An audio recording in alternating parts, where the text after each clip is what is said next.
Hey, cats and kittens, welcome to Shanth Enjeti Art. Can you tell I'm getting rusty? I played the opening video, and I had it set for the end of my last broadcast to end the stream. So the intro played, and then the stream ended. So I just wanted to do a stream because it's my first stream back after a lot of different stuff. I mean, the biggest one being I just got back from a trip to Houston, Texas, to visit my sister-in-law, my wife's sister, and my brother-in-law, her husband, and total blast. Had a great time there, and just enjoying getting away from it all and seeing some family.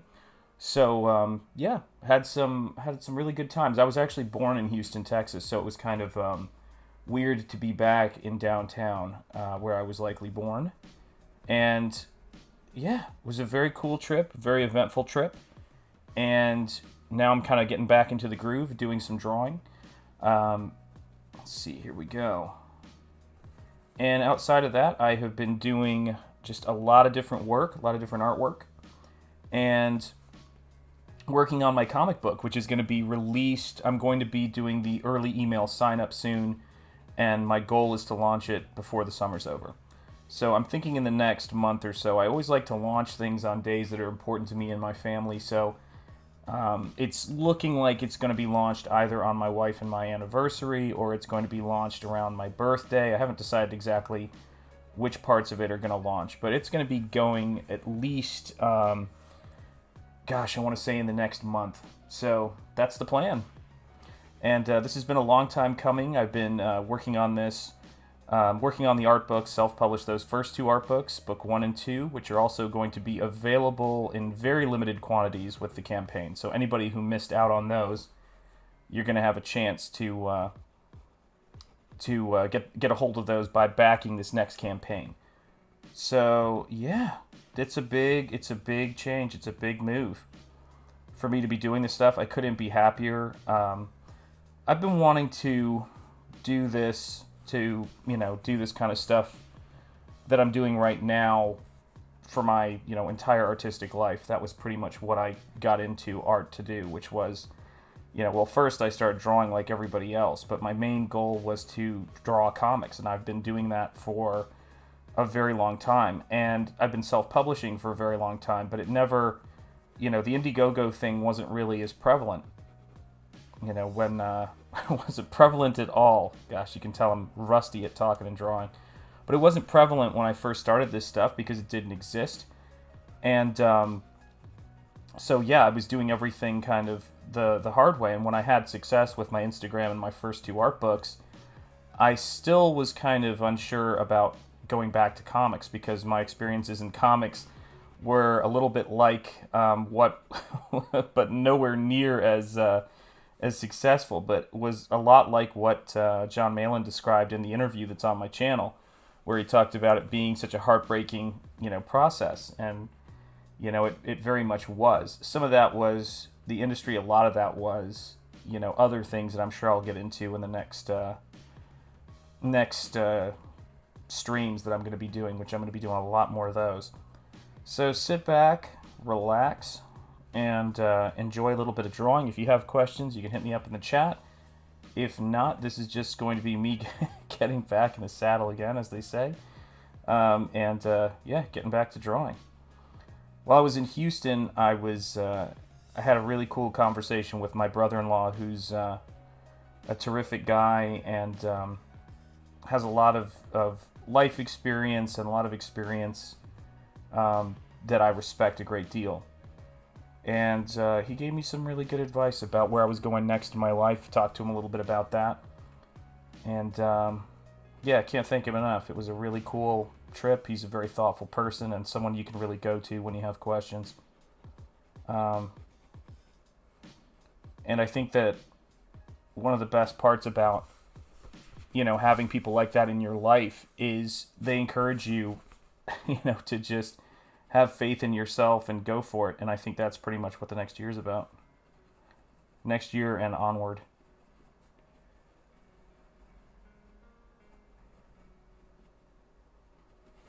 There we go.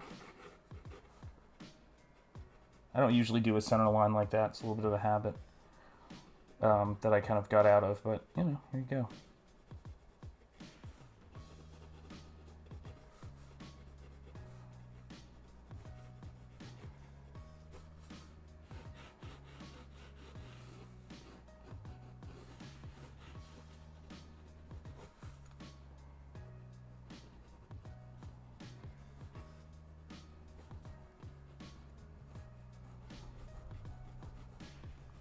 And if you've watched any of my other streams and you know my character, then you know.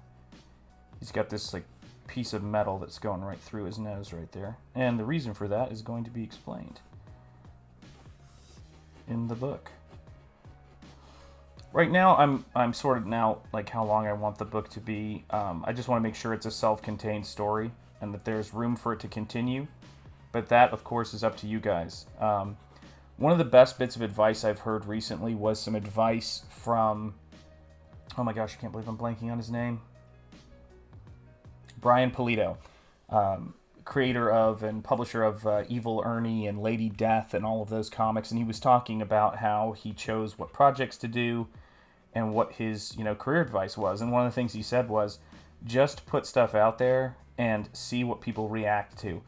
And so when people ask me, hey, Shanth, is this, a friend of mine, a really good friend of mine, actually, Cameron Davis asked me, hey, is this going to be an ongoing series? Is it self-contained or is it going to be ongoing? And I'm like, it's going to be both self-contained and it can go on if people like it. If people don't like it, there's no reason for me to keep doing it. I love it. I think it's a great idea and it will have its shot, but not so much so that I can't switch gears if people don't respond to it. And that's ultimately what it's about, is connecting with people. So that's what I'm working on. So let me see what I need to do here. So I've got some really great, hopefully I won't bump my speaker too hard. I've got some really great reference figures that I use from time to time. And this is what they look like. They're really great. And I use those as a shorthand when I'm drawing sometimes because, I should say because I'm planning for paint. And I can ballpark things pretty well, but I want to make sure that structure-wise that I'm getting what I need to get so that I can get the lighting sorted out a little bit easier. Because this is the cool thing about doing work this way, for me at least. It's both a tough part of it and it's also a fun part of it. It's because I do everything. I have to think about everything. But I also know where it's going to go. But I have to kind of pre-plan a little bit of what I'm doing, from layouts to everything else. So yeah, so there's our character coming into frame right here.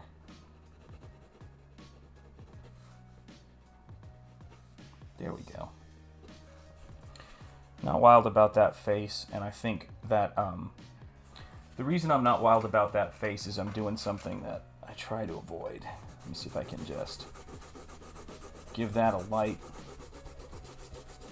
There we go. Light wipe of the eraser. There we are. And that thing I try to avoid is putting off the painting phase. And when you put off the painting phase, one of the things that you run into is, rotate that around here. One of the things that at least I run into is I'm not thinking about this piece correctly, which is to say, how I draw and how I paint are very different. So, for example, I've got a face in here, and I'm thinking about it in terms of light.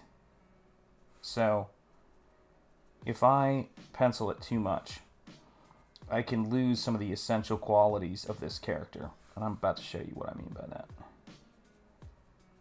I'm using some of what I penciled there because it's, not like it's completely different in terms of placement. But you can tell when you look at it, and when you see me doing this, this is a character that was designed from the get-go to be painted. And I understand this character in terms of paint. this is so weird. You guys are watching some pretty serious changes in my art and in my life right now, so just know that. The biggest part of that being that I've always watched videos of people making artwork, and I've done a ton of demos for young artists as a teacher, as someone who taught for 18 years. And the thing about that is that you definitely gain more competency, but there's always this part of me that's kind of because I didn't know how to paint for so long, that's stuck in this kind of wide-eyed kid when I think about the idea of somebody painting live and just roughing things in like this. So it's pretty strange, to have gained. I had a huge jump in my proficiency a couple of years ago that ended up leading to my first Indiegogo project that I successfully funded and fulfilled, and then to my second one, which was I just had a big jump in my ability to do and make artwork, and I just made a ton of artwork, and it was putting in those hours. And I've been teaching for so long, and a huge part of that is that you've got a lot of other things before, you don't just sit in a room and teach. There's a ton of other stuff going on, and so you don't get as much painting time. And I just sort of made a commitment to, I was teaching part-time at the college I went to, and it was, an extra day a week that I was kind of taking on over being full-time. And I just said, I got to step away from this. It's just way too much. And that stepping away, in part, led to creating the work that led to creating the successful Instagram following, which still blows my mind. And God, I can't even describe it. There's so many different things that all played into one another that led me to this point that I'm in right now. And I was talking to my wife about it the other day, and the thing I was telling her is as someone who grew up watching really was affected by watching The Power of Myth with Joseph Campbell, it really does take on this sense of feeling like you're being helped by hidden hands. It's a really powerful thing. And my art and my life in the last couple of years, I made a decision that I wanted to just do some work and sort some things out in relationship to my work and to my life and everything like that I think is normal at this point. And just the impact that had has been beyond my wildest dreams. I can't overstate how crazy that journey has been. So I'm just going to follow it. I'm just going to see where it takes me. You only get one life. So, you don't want to have those regrets. It's not something that I think is the way to go.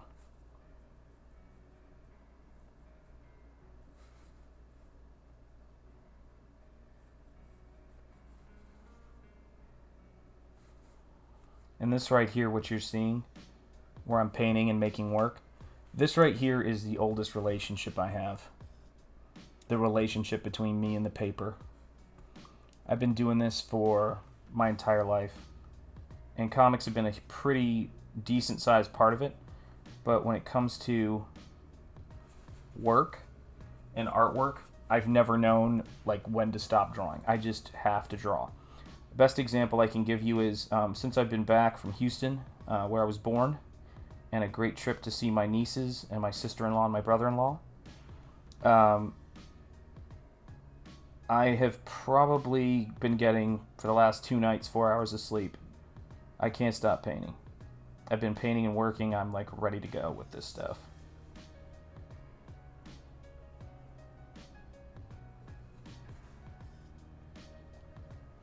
I think I'm going to move the other pupil, because I don't like where I placed that. Great thing about paper like this is you really can adjust things. I mean, you can paint over things as well, but I wanted to just adjust that a little bit, just so I get that presence that you're seeing right there of the image of the face as light comes across it there. So there we go. So now, let's see. There's a character that's in a panel that's underneath. And I'm going to show you a little trick I do where I turn the page. That was funny. Yeah. Sometimes turning the page is important.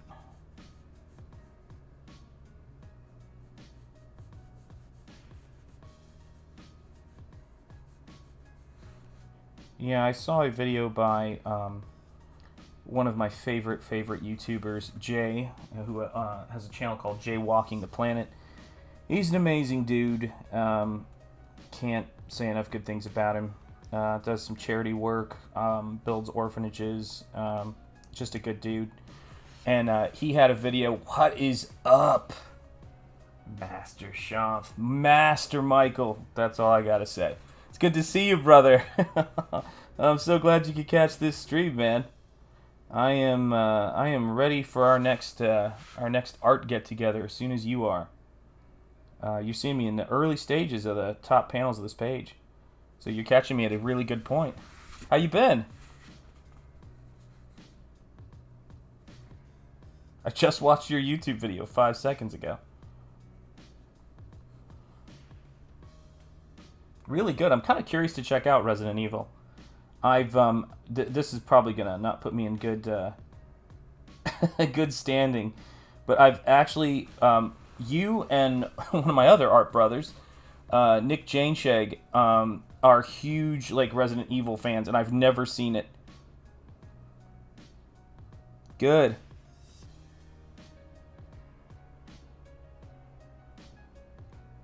Oh, that's awesome. Thank you so much. Oh, I'm doing good. I just got back from a trip to Houston. I was just talking about that, which it was a great time. And so I was able to get out there, see my brother-in-law. And yeah, just gave me some really good sage advice. But you know, it's interesting. I've never seen any of the Resident Evil films, and both you and my friend Nick are huge fans. So I'm kind of feeling like, okay, I've really got to sit down and watch those because I hear they're fun, and I've never seen them, and I like Fifth Element, so I'm fan of Mila Jovovich, and I think she's in that. And yeah, got to check them out. I know you weren't a fan of what they're doing with the series and the new live action. I think they're making a new live action, but even though I didn't see it move, a lot of the stills you were showing from Resident Evil, the CG animated, looked really good to me. So I'm curious to check it out.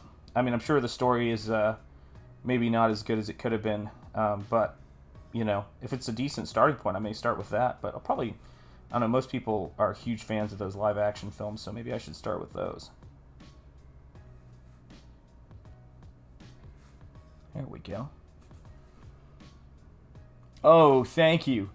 Yeah, I have not been sleeping in the best sense and just working 24 hours a day since I got back, and I'm just getting after it.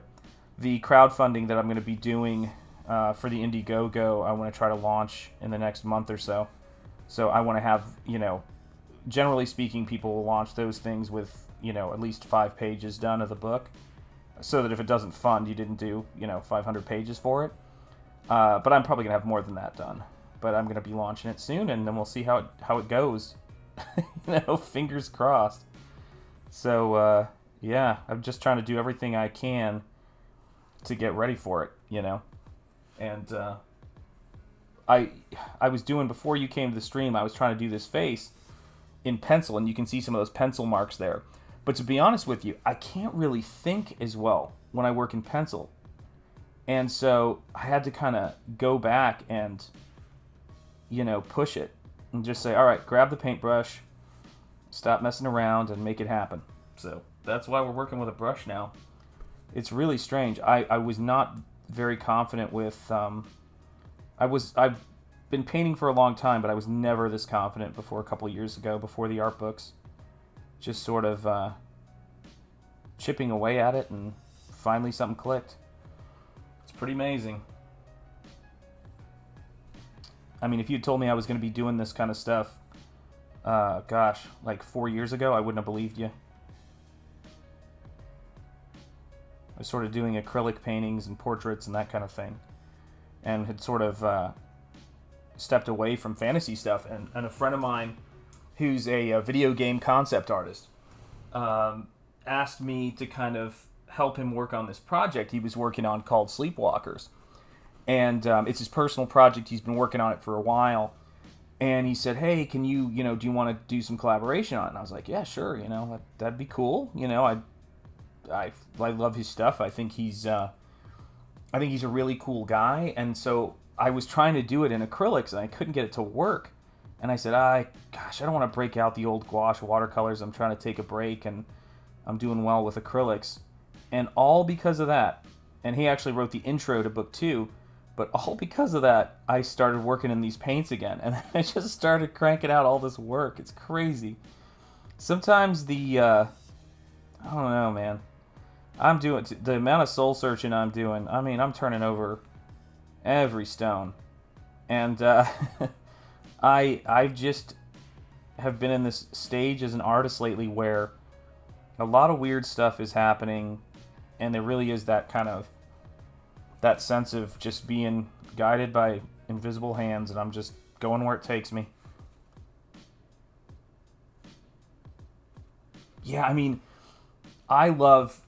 think we love a lot of the same stuff, and, not obviously, there's a lot of stuff that I'm learning about from you, but when I think about the old pulp superheroes that I like, and this isn't trying to be retro, I just like the aesthetics of that time.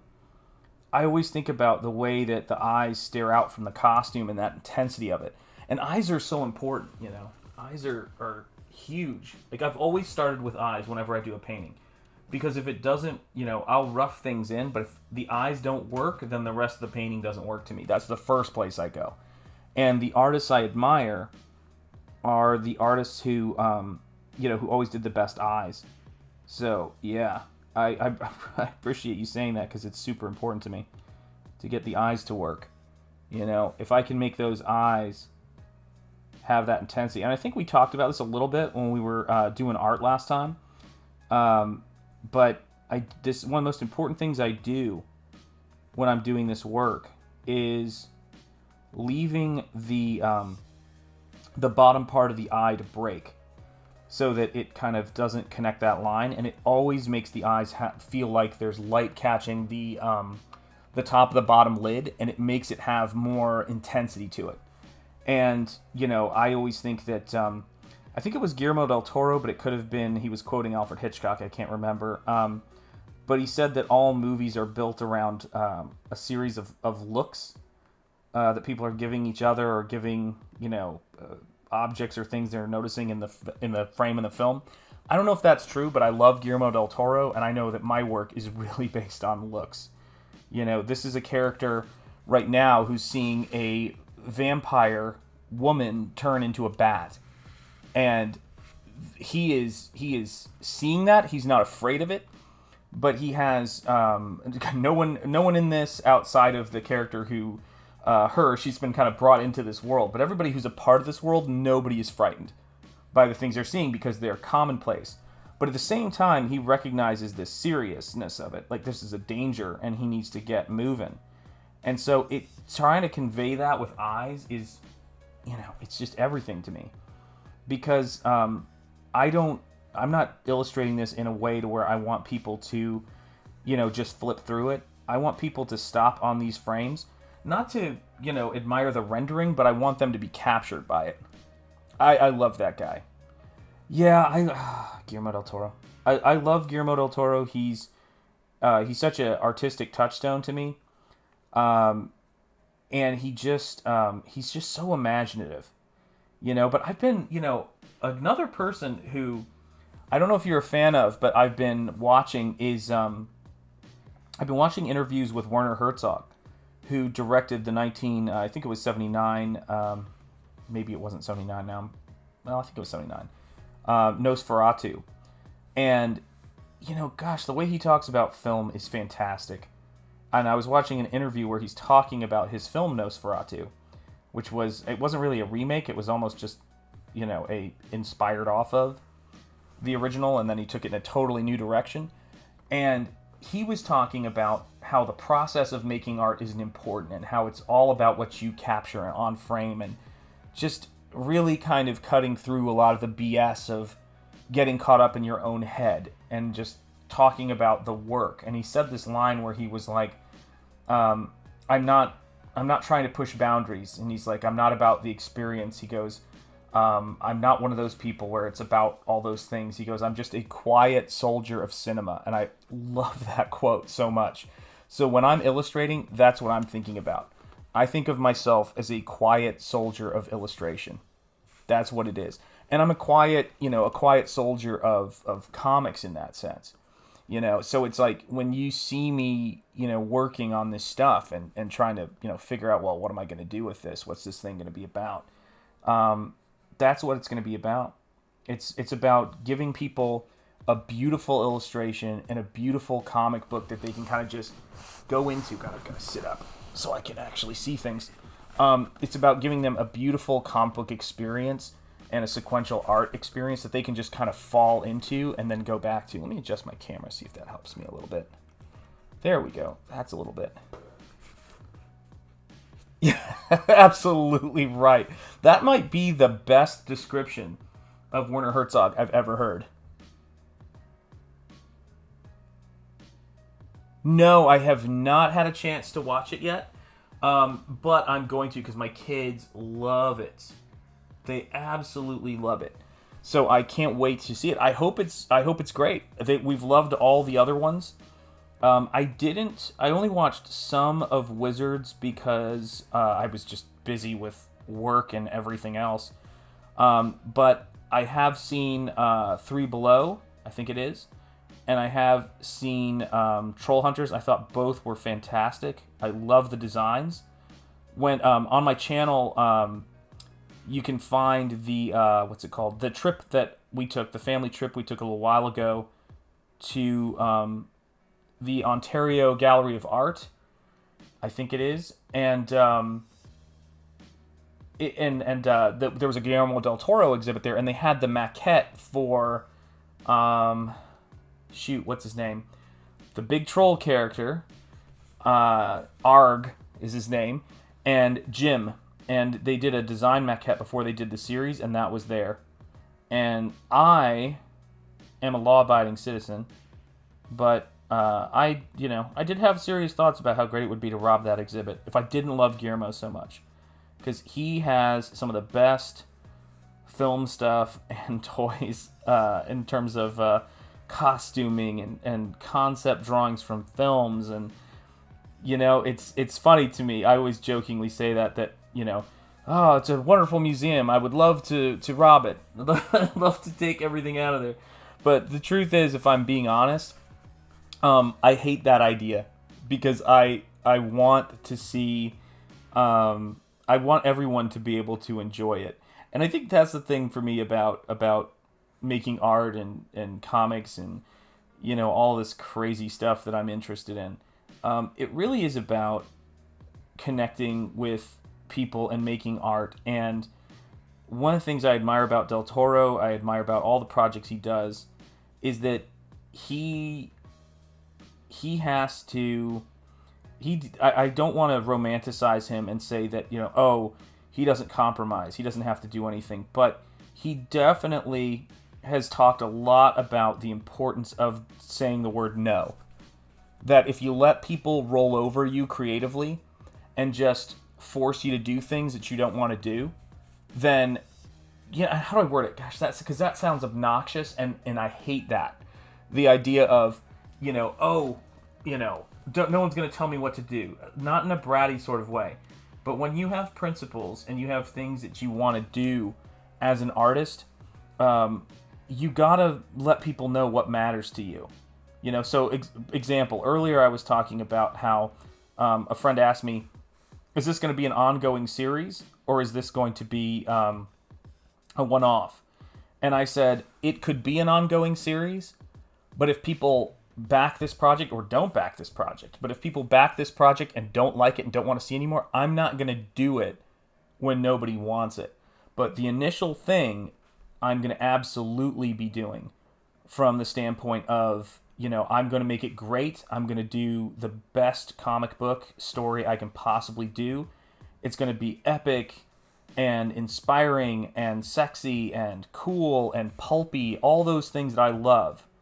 And that's going to be all me, with the ideas and how I put the stuff together. But if people don't like it, then yeah, to me it's uncompromising to the extent that it's, I have to be able to, I don't know, it's weird. It almost begins with a compromise, which my ultimate goal is to entertain you. And if you like it, that's really important to me, that people enjoy the work. And so it's kind of crazy. But yeah, I mean, how many parties are you going to throw where nobody shows up is my attitude.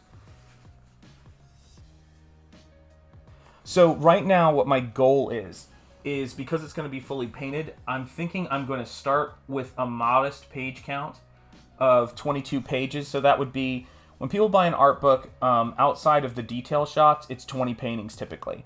So I want to do a 22 page, like fully painted, beautiful book. And it's going to be square bound. There's going to be pinups, behind the scenes stuff, all kinds of things like that. That's the plan right now. My goal is, and again, that all kind of depends on how it does as a campaign. But my goal is that I will have a stretch goal to add more pages. But I don't want to, I want there to be, what's the word I'm looking for? So yeah, let me just say just over 20 pages. And I want the story to be, I want it to be a packed 20 pages. Like, I am not writing a story that's going to be thin and, there'll be another chapter. Yes, I'm doing everything.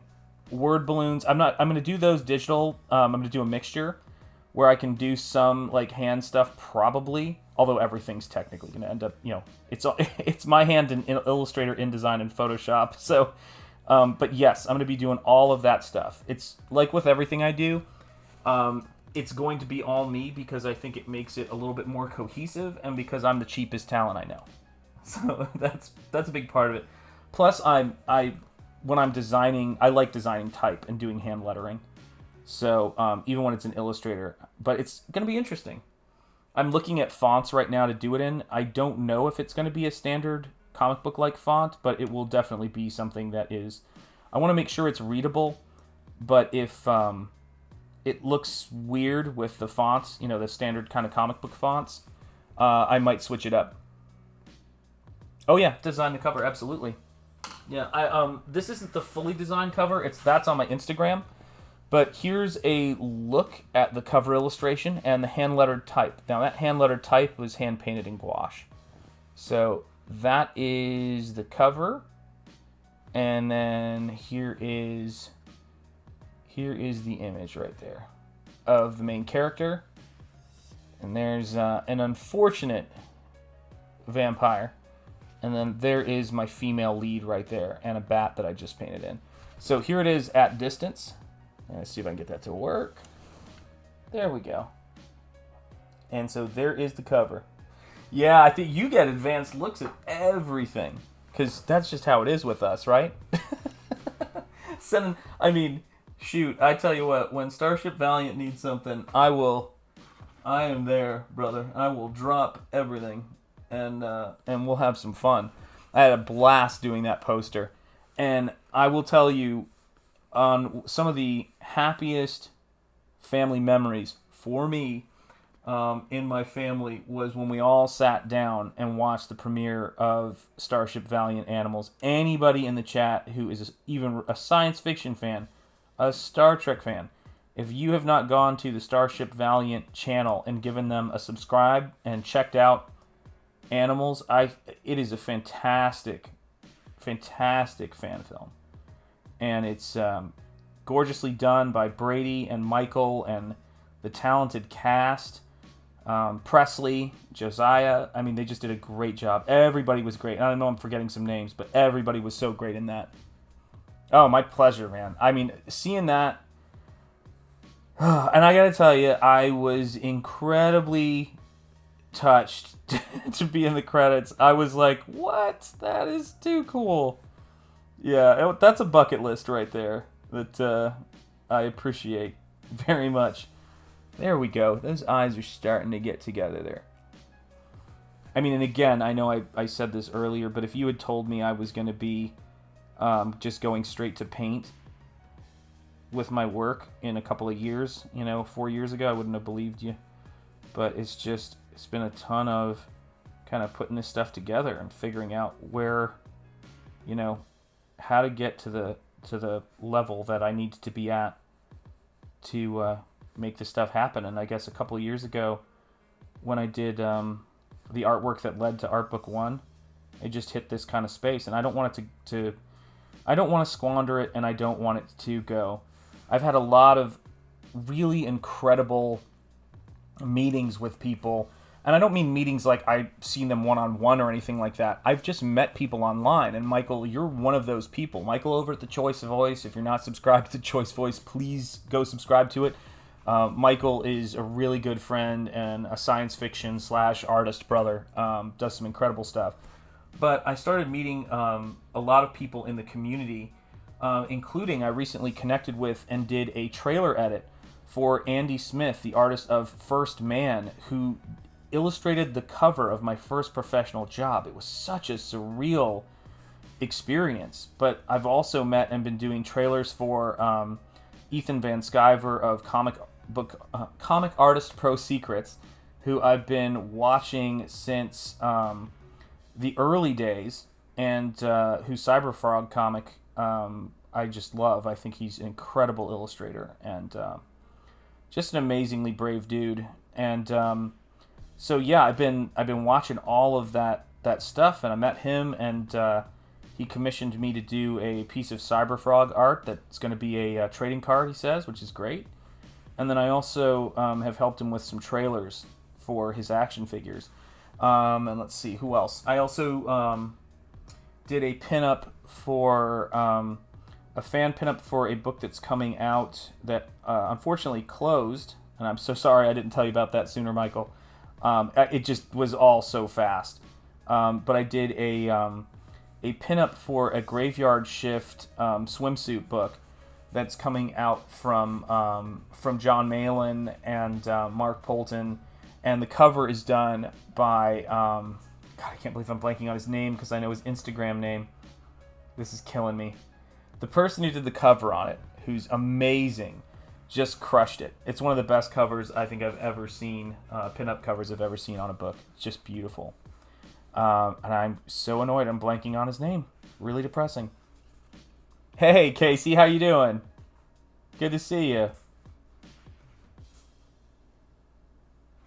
And yeah, I mean, I did that cover and that pinup, and I was like, and I can't reach it from here because it's across the room. But I did a cover, or a cover-like illustration of this character floating in water. Actually, you can see that on my Instagram. And I had a blast. And it was funny, I did it before I got glasses. And yes, Michael, just to answer that, a strong yes. It is not going to be a... when you finish this book, it will be complete. Like, it will be enough to build off of. Oh, excellent. I'm glad this could lighten the day. But it's, yeah, I mean, it is like one of those things to where I did this pinup for this book, and I hadn't gotten glasses yet. I mean, that's just how crazy things have been. And so I went and looked at it after I got glasses, and it was just, to me, it was terrible. I mean, there were so many things that were clearly the result of me not being able to see. So I contacted Mark, and I was like, I just saw John on a stream, and he said that you guys are still taking artwork for the book, and it hasn't printed yet. I said, do I have time to get you a revamped, what do you call it? A revamped version of the illustration, of the image? And he was like, oh yeah, sure, you totally have time, awesome. And I was like, thank goodness. And so I got him the, let's see if I can see my character, because I'm forgetting how this line goes. Oh, there we go. But I got him the revamped version of it, and I'm so relieved. It's better, but the main thing is, I don't know how great it is, but it is just not awful. and that's enough for me.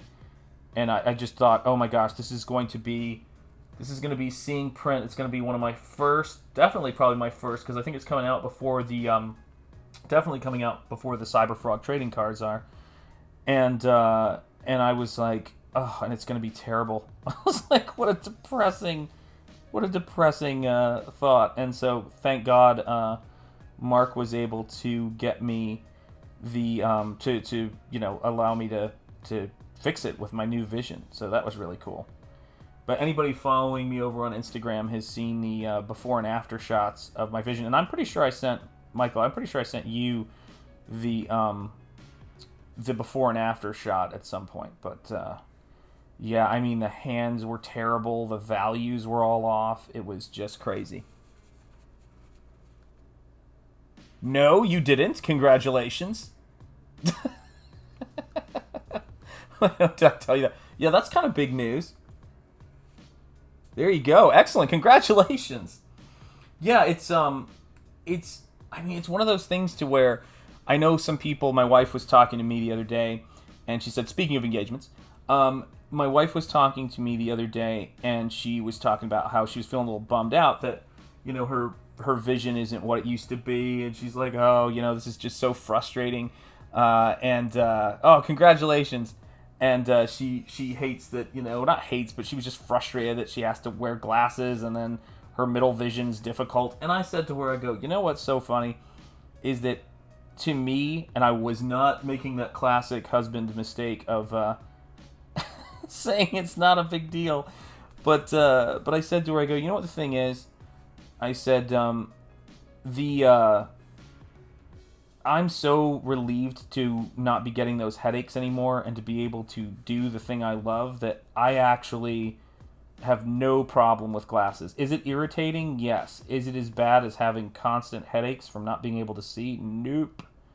So I am really glad that a couple dollar pair of glasses that I got, or that my wife got for me at the grocery store, have completely changed my quality of life and my ability to do, like, this is my hand, like, here's my hand down here. This is very, very small, but it's how I see things. Like, I really, detail is a really important part of what I'm doing. When someone backs one of my books and supports, my work, I want them to get something that is really beautiful, and they can really, beauty is so important to me when I'm doing my work. I'm not trying to create an anti-aesthetic experience.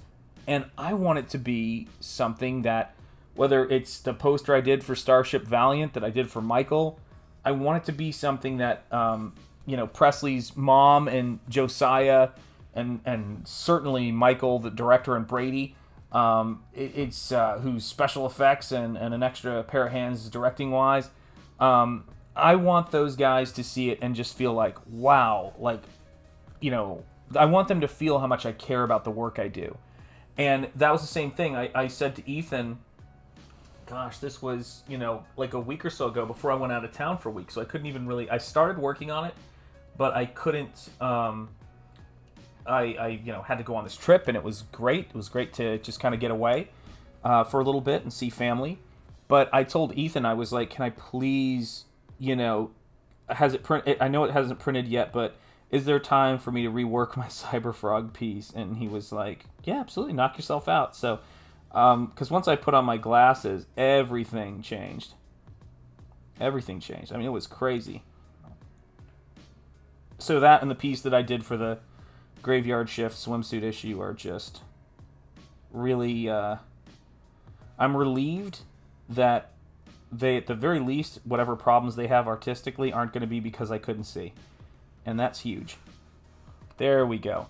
Now, if you look at this kind of stuff I'm doing right here, when people ask me, like, who are my influences, which there are many, my first huge influence, which you can't really see in my artwork as much, although he's the foundation for a lot of it, is Todd McFarlane. But when you see me doing little things like these feathered lines, the person who I saw their line work and was like, oh my gosh, you're a genius, was the artist Dave Stevens, who created The Rocketeer and had some of the most beautiful brushwork ever. And that stuff, I would just look at it and it sings. There's a little bit of Muka in there, but Dave Stevens is where I got my love of feathering a brush line. And you can see a lot of that happening in this portrait right here. And it is, I really do think about it as a portrait. Like whenever I paint figures, male or female, outside of beauty and painting people who hit the gym, or frankly just have, some kind of sex appeal, the thing that kind of stands out to me the most are the eyes and the character. And I'm not saying that because the bodies aren't important to me, because I spend time trying to illustrate the bodies and make my figures, sexy, powerful, or quirky, or creatures. But I look at creatures in their eyes. So that's a huge part for me. The most overrated comic book artist? Oh boy. I'm going to put a... this is not a question. Well, okay. Well, yeah, this is not a question dodge, but it's an honest kind of thing. It's really an honest, sincere thing. When I was interning, or not even interning, it was called an internship, but when I was just at the feet of and enjoying getting to spend time in the studio with Brian Stelfreeze, Adam Hughes was there, and Adam Hughes has this quote that he uses, and Adam is also a genius. Just like Brian is. He had this great quote where he says, when it comes to being an illustrator, or his case, he said, when it comes to being a comic book artist and a prostitute, the one thing that they have in common is, if you survive in the field long enough, people are going to respect you, because the field's so brutal. So I think that anybody who has been in the field of comics for 10 or 15 years is going to get a certain amount of respect. But, that's a really tough, because I honestly don't think about people being overrated, because it is, how do I word this? Let me think. Overrated.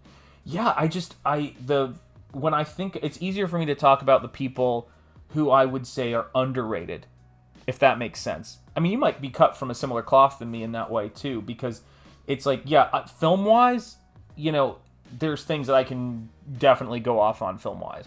But good Lord, film-wise, most overrated, easy for me, J.J. Abrams. but comic book-wise and stuff like that, there's people I wish people knew a lot more about, which I would say, even though we know them, Steve Ditko. I think Steve Ditko is a genius. I think that Winsor McCay, going back to the 1900s with Little Nemo and Slumberland, is a genius. I think more people should know about Winsor McCay. Will Eisner. This isn't an overrated artist, but I think I struggle with this. But, hey, what's up, Sarah? I think one of the most... When people talk about the comic book Mouse, it is a very praised book. I always tell people, read Will Eisner's A Contract with God. That, to me, is one of the most underrated graphic novel, comic, whatever you want to call it. It is, to me, it's just a breathtaking work of fiction. And sometimes I think, I've got one for you. The most overrated comics in the world are comics that appear in the New Yorker. Any of them. I once said to, I swear, like in my career when I was working as an academic, which sounds weird to say in the past tense, but I remember I said to a friend of mine, I said, if one more person answers the question, what's your favorite comic, and the word New and Yorker is in it, I'm going to lose my mind. You know what I mean? It's it was like, and the same thing actually went for Mouse for a little while, because I had so many people saying, they'd say, oh, have you read Mouse? And I would say, one, the only reason you're citing that comic to me is because you read about it in the New Yorker, one, and two, I will bet money that they haven't read it. They're just saying it because that's what everyone says. It's an acceptable comic to like. That's why I go to the underrated comic question more, which is, how do people not know about Love and Rockets artist Jaime Hernandez? Somebody explain that to me. You know what I mean? That's somebody who, to me, is crazy underrated as an artist. Even when he gets a write-up, his stuff, his brushwork just sings. Dave Stevens is completely underrated in the public at large, just because he hasn't done enough work. I would love to see more people coming up be aware of Wally Wood. That would be great to see. But yeah, I mean, that's a much easier list for me to compile, because as you know, when you did your video on the documentary on Bill Finger, the comic book industry, and I'm not, how do I word this? It's a really horrendous industry in terms of how it treats the talent and the creators. It always has been, and I think Indiegogo has been, by and large, much better for creators than the mainstream industry. Yes. Yeah. I mean, I think that's a fair point. And we're talking about Joe Kubert. I mean, there are so many masterful artists out there that have been kind of erased, in the sense of, I don't think that a lot of the modern stuff going on holds a candle to what those artists were doing. And unfortunately, a lot of the modern stuff coming out is in many ways the deals that people are getting in terms of being pushed for, movies and things like that are just so beyond what some of these people who created icons experienced in their lifetime. And I think everybody, it's like people are going to do what they're going to do. Great, good for them. But I'm glad to see artists taking the reins more and artists going out on their own. It's just, it can feel scary and lonely out there, I think, for a lot of people to do that. But some of my heroes were Kevin Eastman and Peter Laird with the Teenage Mutant Ninja Turtles, Todd McFarlane with Spawn, and, and to be honest, I will tell you another really underrated artist in terms of their contributions. Any tips on fighting the demons? Oh God, that's a tough one. Let me see. Yes. Yep.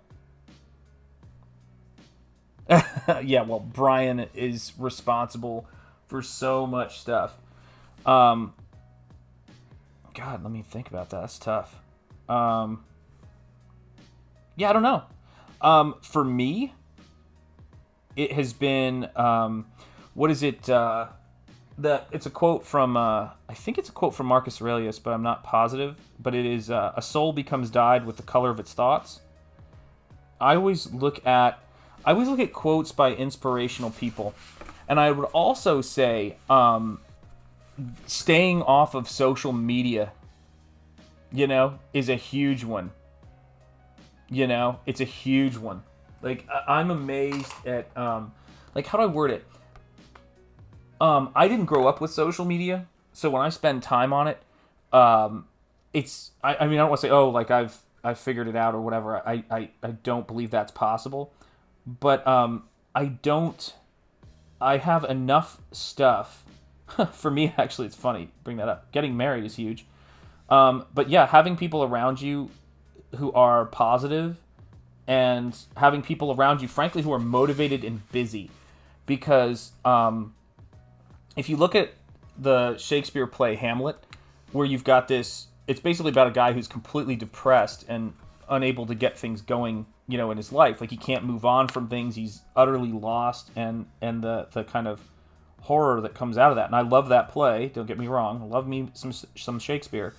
But the thing about it is that everything he is doing is largely based on sitting around and thinking about things. And by the time, he doesn't even really act. He does things to try to gauge people's reaction, but he doesn't act till the last bit of the play, and by then everyone has basically been laid waste to by his inaction.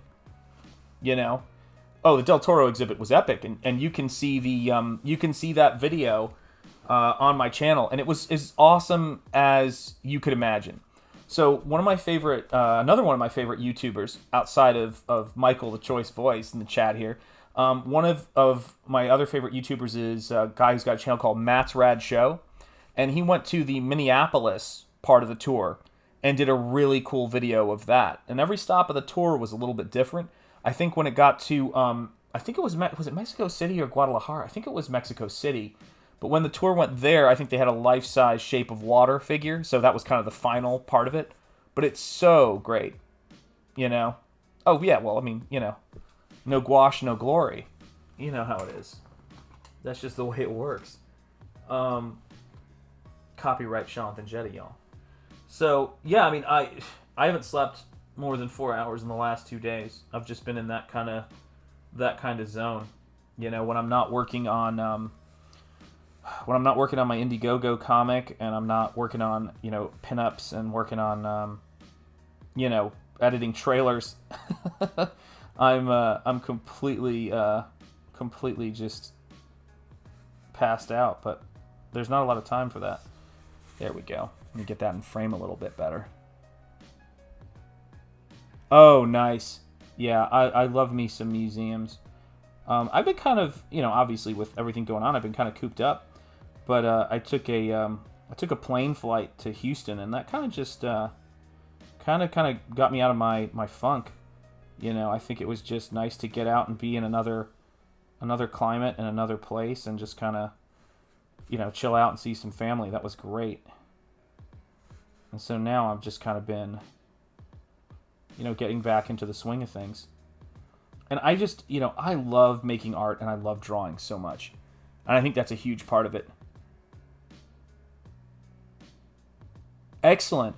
Yeah, what was crazy is, who was it? I was talking about Christina from last semester with somebody, and I think I was obviously talking about my wife. I'm like, who could it have been? My wife, the only person I really talked to, frankly. And I was thinking about it, and I said, that was somebody who I thought just had a dynamite semester.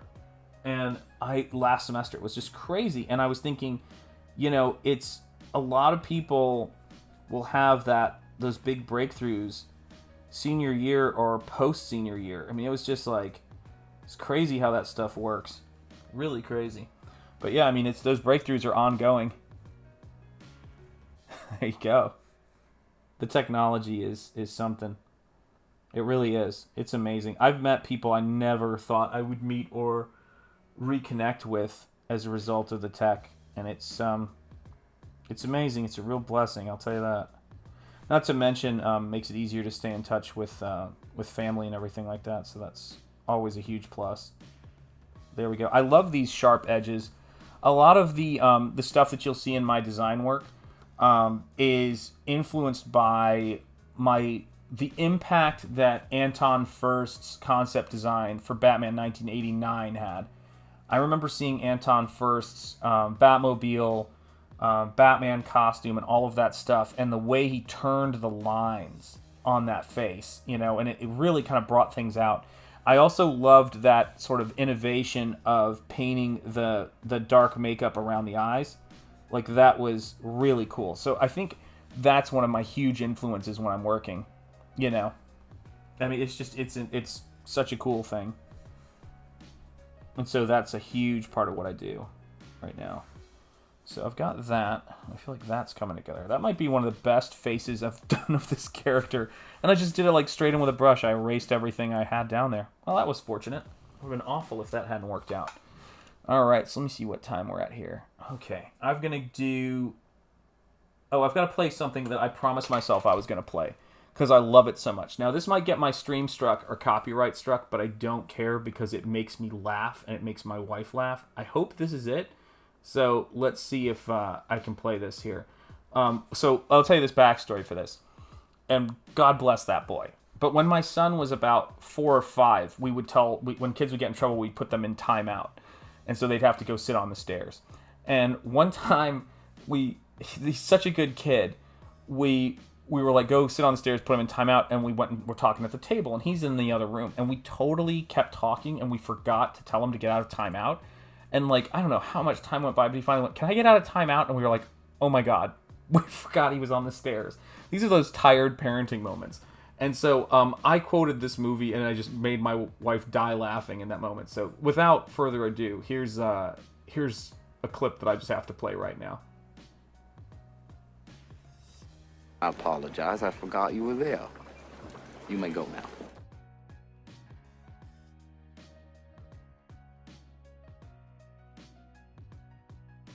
There we go. So yeah, courtesy of Val Kilmer. There you go. One of my all-time favorite moments from a movie, and it just makes me laugh. So we'll see how that goes. But one of those great scenes that always cracks us up. So here we go. All right. Well, I am at 1 hour. Oh my gosh, 1 hour and 16 seconds. So anybody who's watching right now, do me a tombstone. You got it, Michael. You're gonna win a head sketch for that. I'm gonna send you a sketch with your book when you back it for sure. So here's the thing. I still gotta send you that painting. So guys, if you have not yet hit the like button, smash that like button. We got 1 like and 5 people watching. How is that possible? Like 2 people bail immediately when I said that. God, hit that like button on your way out the door. And so here's what I'm going to be doing. I'm going to wrap up the stream. Guys, it's been really great streaming. I'm back. I'm going to be doing a lot more of this stuff. Michael, hit me up. We got to do a joint stream. Yeah, absolutely. We got to do a stream at some point soon and do another art lesson, and maybe we'll get together and talk Star Wars. There you go. You guys are crushing it. And we'll see where it all goes. But it was great streaming with you guys back from Houston. You're very welcome, Kevin. I just want to say to my brother-in-law and to my family in Houston and my sister Cameron, guys, thanks for hosting us down at your house. We had a great time in Houston. It was exactly what we needed. And thanks, everybody. I appreciate you. I see all of you in the chat. Everybody take care. Have a great night. And I will be streaming again soon. I promise. Take care.